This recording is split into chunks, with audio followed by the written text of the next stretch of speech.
Le groupe aéronautique russe, Irkout vient de terminer les essais sur le premier exemplaire d'un chasseur-bombardier faisant partie d'une commande passée par l'armée algérienne pour l'achat de nouveaux Sukhoi T-50, PACFA, de dernière génération. Le constructeur d'avions militaires a effectué un premier vol réussi, indique le site russe spécialisé dans le domaine de l'armement Air Force.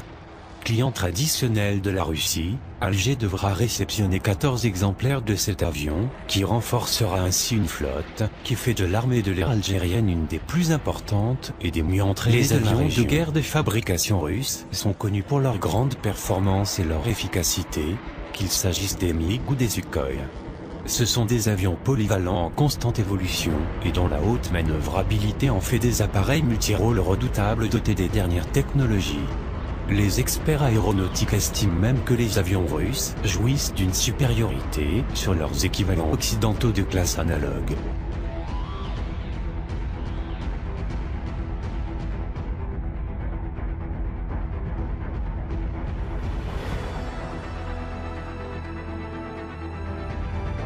L'existence d'une version du Su-30, dans l'aéronautique de l'Iran, augmentera considérablement le potentiel de ces forces aériennes militaires, qui sont actuellement composées pour la plupart par des anciens modèles de production américaine, chinoise et russe, souligne un expert israélien. À l'heure actuelle, les avions les plus modernes des forces aériennes d'Algérie sont les chasseurs MiG-29 soviétiques. Le reste de l'aéronautique du pays est composé des avions McDonnell Douglas F-4 Phantom II, déjà vieux, des Northrop F-5 Freedom Fighter Tiger II modifiés, et des avions F-6 et F-7, des modèles de MiG-19 et MiG-21 produits sous licence en Chine. Classée 6e mondial des pays importateurs d'armes conventionnelles, l'Algérie a consacré 13 milliards de dollars aux achats d'armement en 2015, en particulier des avions de combat. Notamment avec de nouvelles frégates MECO, à 200 des forces navales algériennes. Les forces navales verront bientôt accoster dans leur port d'attache 3 corvettes lourdes furtives C-28A, fabriquées en Chine, mais dotées de radars et d'électronique occidentaux. Le Mossad avait mis en garde, dès 2009, sur l'expansion dangereuse d'une force maritime algérienne capable de mettre en danger les intérêts d'Israël.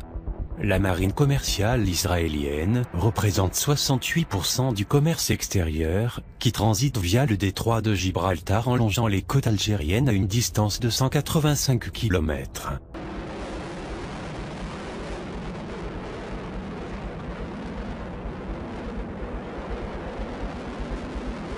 Il n'est pas question aujourd'hui pour l'État d'Israël de négliger la puissance de l'armée algérienne.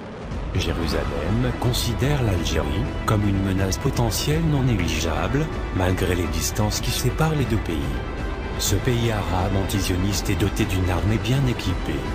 L'armée algérienne n'a pas renoncé à ses profonds liens d'amitié avec les Palestiniens. Yasser Arafat a d'ailleurs rendu grâce au pays, en y proclamant l'État de Palestine en 1988. En août 2014, le Premier ministre Netanyahou avait critiqué l'Algérie pour sa prise position hostile au sujet de la guerre de Gaza. Le soutien financier de l'Algérie a refusé de participer à la coalition saoudienne dans la guerre du Yémen et s'est opposé à la classification du Hezbollah comme organisation terroriste. Jérusalem ne pouvait fermer les yeux à un pays qui, par ailleurs, maintient des relations étroites avec l'Iran jusqu'à définir une politique pétrolière commune avec Téhéran.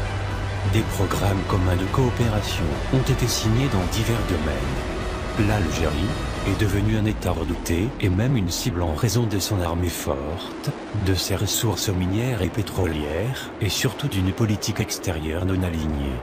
Les services de sécurité israéliens suivent de près l'évolution de l'armée algérienne qui fait preuve d'une véritable efficacité logistique. L'achat de nouveaux Sukhoi ne manquera certainement pas de susciter l'attention sur les dessus de la politique secrète algérienne.